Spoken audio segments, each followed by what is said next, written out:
Hello everyone, so today we're going to continue our study on how to graph quadratic functions. More specifically, we're going to be learning and reviewing how to graph quadratic in what is called vertex form. Now there's going to be a little bit more space above the notes. Today it's going to be a little different because I'm going to show you some examples, show you how to do vertex form, then go back and tell you where it comes from. So leave a little space. Keep in mind that that's about how much space you want to keep, and then start with vertex form. Now let's start with what in the world is vertex form. Now, one thing I want you guys to realize that we're not really changing the concept here of graphing. We're still graphing quadratics. They're either faced up, face down. They're those little U shapes. Now, vertex form is just another way of graphing quadratics, and in my opinion, it tends to be the little bit of an easier one. It's less work, more look and see. The only trouble with look and see problems is you got to know where to look and what to do with it. So let's start and make sure that we understand what to look for and what to do with it. So when you have vertex form of a quadratic, it is going to be in the form y equals a times x minus h squared plus k, where h and k is the vertex and x minus h is the axis of symmetry, and then a is just a dilation factor. So whenever you see something like this in that form where you have those parentheses getting squared with a single x, it's good news for you. It's pretty straightforward in order to graph. So this is the way we're going to do it. We're going to have some type of coordinate system, whether you draw it on your paper, I give you a graph paper, and you're going to have to identify the vertex. Now remember, it doesn't matter if your quadratic is facing up or down, the vertex is the highest or lowest point of any quadratic. Now, it's actually quite easy to find if you have it in this form because the h can be located within the parentheses. Now, notice that that is a negative h. It's going to be the opposite of whatever that h is. So if it is a negative 2 in your equation, your vertex, when trying to take it out and put it into a point of points, is going to be the opposite of whatever it is. So I believe I said negative 2. If it's a negative 2, it's going to be a positive 2. They're just going to be opposites of each other. I totally forgot what number I used. So nonetheless, when you're finding this coordinate point, the lowest or the highest point, the x value of that vertex is going to be whatever h is, or the opposite of whatever your quadratic equation actually says. Now the k is going to be the y value of that vertex, which is found with the plus k outside of that squared parentheses squared, as you can see in your equation. So let me erase this just to make sure that we are a little bit clear. And then, of course, your a is pretty straightforward. If your a is greater than 0, aka if it's positive, it's going to be facing up. If your a is less than 0, which is negative, it's going to be facing down. Again, if it's greater than 0, facing up. If it's less than 0, negative, it's going down. So pretty straightforward, and you can actually graph it wherever it falls, depending on your vertex on your coordinate system. So again, it's a lot easier because it's look and see, but again, you got to know what to do with the look and see. So let's go ahead and do a couple examples and show you what I mean by what to look for and so forth.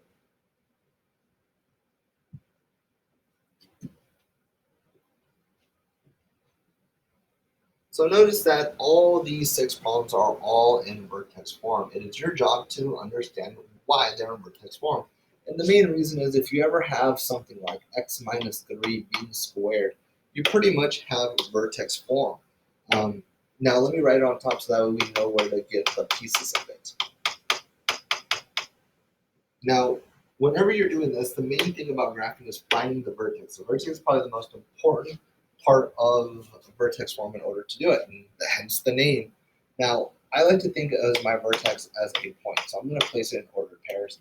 And remember, the first thing that shows up in your vertex is your x, which in this case is going to be your h, and then followed by your y, which in this case is going to be a k. Now, if I look at my h is always going to be inside the parentheses. Now notice it's a negative 3, but remember that my original equation is in minus h, the opposite of whatever h is. It's a negative 3, so if I were to pull it out and place it into my vertex, it would be a positive 3. Now your k is more straightforward because it's exactly what shows up in your equation, which in this situation is a negative 2. So just like that, you have found your vertex just by looking and knowing where to look. 3 and 2 is going to be right over here. Now remember that your a is whatever's in front of those parentheses. In this situation, it's a positive 1, but we just don't see it. That means that it's facing upwards, something like that. Now, again, I want you to choose an additional point in order for helping you figure out a little bit more. But before we move on, let's make sure that I actually forgot something. So notice that our vertex is right over here at 3, -2. Now remember that your axis of symmetry is that vertical line that splits your parabola in half. More specifically, the vertical line that goes through your vertex, which in this situation is going to be x equals whatever your x value. In this situation, we're talking about h3.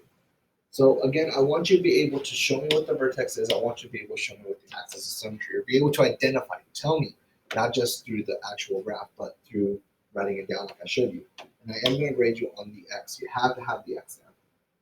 Now notice that your a, again, as we got before, is positive, so it's going to be facing up. Remember that this is your vertex. So you know you're going to be going up, but how much up you don't quite know yet. This is where you have to choose that additional point. Now remember, the point that I always recommend trying out is your y-intercept. And your y-intercept, remember your x is always going to be 0. It's your job to plug it into your equation to figure out what its output is. So let's go ahead and do that. Y is going to be equal to x minus 3 squared minus 2. Remember that we are substituting a 0 in for my x to figure out what its y is, so that is what I'm doing there. And now remember your rules of PEMDAS. Always do the work inside of the parentheses. 0 minus 3 is a -3. There's no more work to be done inside the parentheses, so I'm going to move on to exponent, which is a -3 squared, which is a positive 9 minus 2. 9 minus 2 is a positive 7. And so notice that I have found my y-intercept. It is 0, 7, which can be located at 1, 2, 3, 4, 5, 6, 7, right over here. And notice it's 3 away from my axis of symmetry. It's also going to be 3 away on the other direction. So I have found a little more accurate way to graph it. So that is pretty much vertex form. That is all it is pretty much in a nutshell there. It's quite easy to find your vertex. It's quite easy to find your axis of symmetry. It's going to take a little bit more work to find that additional point to make it look a little bit nicer. So let's go ahead and continue to do this. I'm going to go ahead and do number 2. Now, remember, the first thing you want to do is probably find your vertex because it tells you so much information. Now, remember that your form is y equals ax minus h squared plus k. Now, notice that my h is my x value, which in this situation is a positive 4. But remember, they're always opposites. So if my equation is a positive 4, my vertex is actually going to be a -4. Now, your k, notice that I'm not adding or subtracting anything to the end of my vertex form. So what can I add and it doesn't change the value to it? It would be a 0. So notice here that you actually have a 0 there. You just got to remind yourself, like, hey, if the k is not there, it's a 0. So my vertex would be -4 and 0, which can be located at 1, 2, 3, 4. -4 and 0. Notice that this guy here, my a, is going to be, forgot my axis of symmetry again. Let's go ahead and go back and find it. Now your axis of symmetry is that vertical line that goes through the vertex. In this situation, it's going to be x equals whatever your x value vertex is, which is a -4. And now let's go ahead and find that additional point. Now it's up to you which additional point, but remember that I would always recommend to find your y-intercept just because it's easy. Plug in a 0, see what value you get. Y equals 2 times 0 plus 4 squared. 0 plus 4, using the rules of PEMDAS, is just 4. I end up with 2 times 4 squared. 4 squared is 16. And then 2 times 16 is a positive 32. So notice that this goes way off the graph, which is okay because we're just using this for sketching purposes. Somewhere over here. It's going to be somewhere over here as well in the other direction. I know that you did it correctly if I see your table. So I want to see those tables. I want to see those values because if I just see your graph, there's no way I know. I want to see it. Of course, you go off the graph. It doesn't have to be super specific. And that's pretty much that for now. Now I'm going to erase this just to have some more space and continue working with vertex form. So here I noticed that after doing some more practice, I know where to find my h and my k because those are the x values of my vertex, x and y values. Your h is always going to be the opposite from what your vertex is. So if that's a +4, it's going to be a -4 when you write your vertex, when you plot your vertex. And then the k is going to be whatever is getting added or subtracted outside of this parentheses, which is a 5. Your axis of symmetry is quite easy to find because it's always going to be that vertical line that goes through the x value of your vertex, which is in this situation a -4. And let's put all this information on our graph. Here is -4, 1, 2, 3, 4. 5 is going to be 5 up to 1, 2, 3, 4, 5, which is going to be right over there. That is your axis of symmetry. Sorry, your vertex, your axis of symmetry is that vertical line that goes through it. And then now let's figure out our A, because that's whether it's facing up or down. Notice that my A in this situation is a -1 because I have a negative, so I know it's going to be facing down somewhere. But how wide, I don't know. I have to plug in a value. So plug in, again, find your y-intercept. Plug in your 0 for x and see if you can find that y.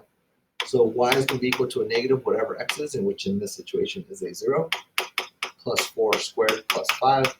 Do the work in the inside. 0 plus 4 is 4 squared. Don't forget your negative on the outside. -4 squared is a positive 16. Don't forget that this negative is just watching, so technically it's tacked on at the very end. Don't forget to add 5, and you end up with a -11. So, again, this is what I'm grading you on. -11 will roughly be there. That's going to be that distance away, this distance away. Again, I'm estimating. And that is your parabola. Now, notice I missed it. I'm not going to be too strict because, again, the value, the main grading is here. If I can see your work and I can follow it there, the rest of this, as long as it seems somewhat reasonable, you're going to be okay. All right, so we have a couple more examples here. Let's go ahead and do the last 3 problems.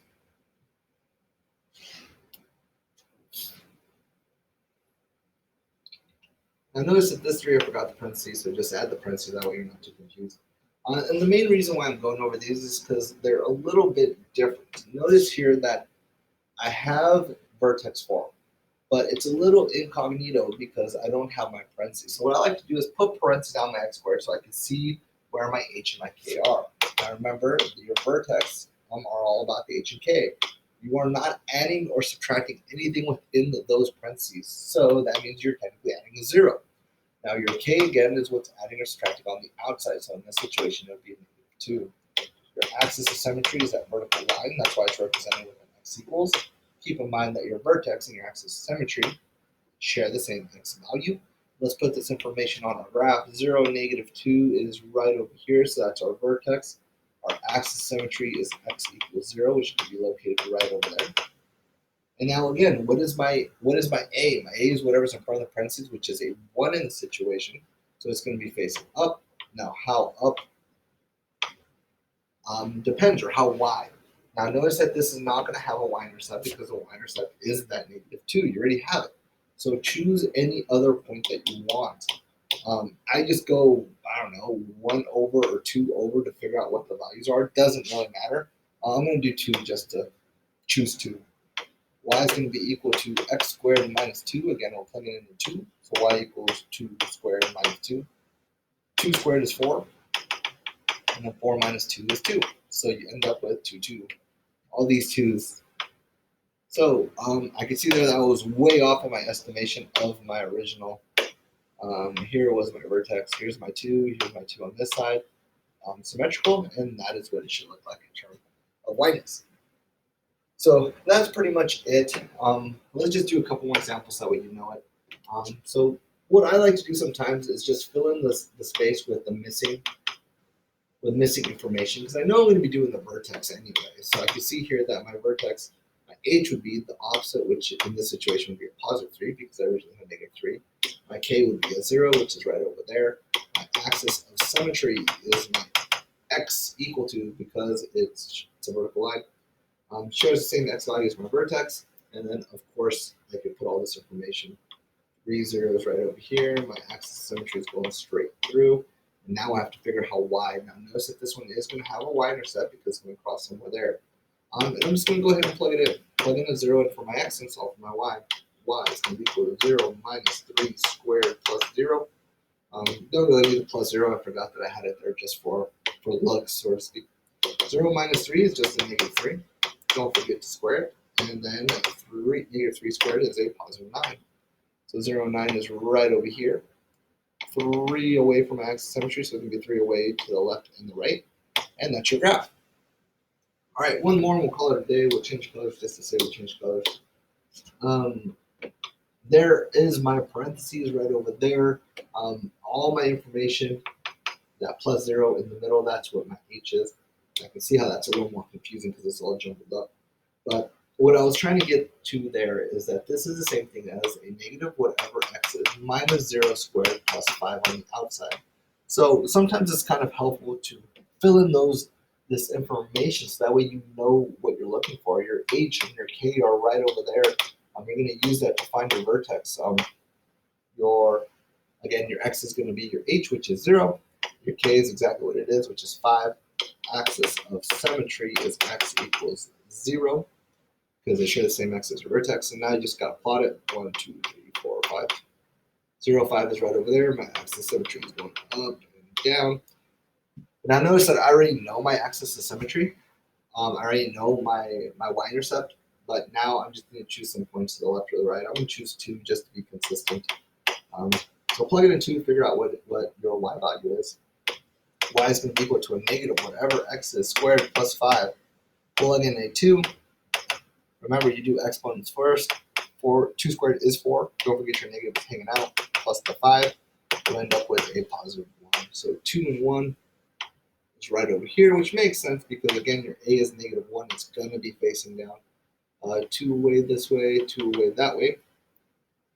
And looks something like that. So that's pretty much it. I know I was going to go through the whole review, but I don't want to make this video longer. I'd be absolutely happy if you could recognize vertex form and also be able to graph it. That's what I'm worried, especially during these times when class time or remote time is also meager.